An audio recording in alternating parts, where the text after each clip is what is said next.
പാലക്കാട് കഞ്ചിക്കോട് കണ്ണിന് പരിക്കേറ്റ നിലയിൽ കണ്ടെത്തിയ PT5 കാട്ടാന വീണ്ടും ജനവാസ മേഖലയിൽ. കഞ്ചിക്കോട് പൈറ്റുകാട് മേഖലയിലാണ് എത്തിയത്. ആനയെ തുരത്താനുള്ള ശ്രമത്തിലാണ് വനംവകുപ്പുള്ളത്.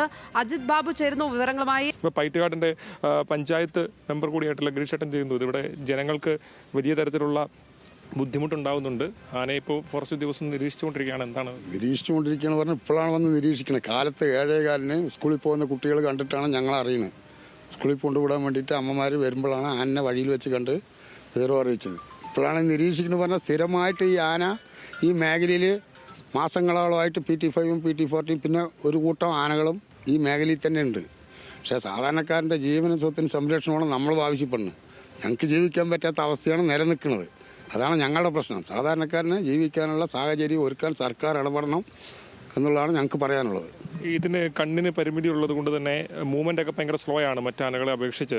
ഇപ്പോൾ നിലവിൽ നിങ്ങളുടെ ഒരു നാട്ടുകാർ സ്വാഭാവികമായി ഇത് കുറച്ചുകൂടി കൂടുതലായി ആനയെ അറിയാവുന്ന ആളുകൾ കൂടിയാണ്. അതെങ്ങനെയാണ് ഇപ്പോൾ അതിൻ്റെ ഒരു സഞ്ചാരമൊക്കെ എങ്ങനെയാണ്? അതായത് PT5 വലത് കണ്ണിന് മാത്രമാണ് കാഴ്ചക്കുറവുള്ളൂ. ഇടത് കണ്ണിന് ഒരു കുറവും സംഭവിച്ചിട്ടില്ല. വലത് കണ്ണാണ്. അപ്പോൾ ഈ കണ്ണിനും പരുക്ക് പറ്റിയതിന് ശേഷം ജനങ്ങളെ മുടുക്കുന്നൊരു സാഹചര്യത്തിലേക്ക് ആന മാറിയിട്ടുണ്ട്. അതാണ് ഇപ്പോഴത്തെ പ്രശ്നം.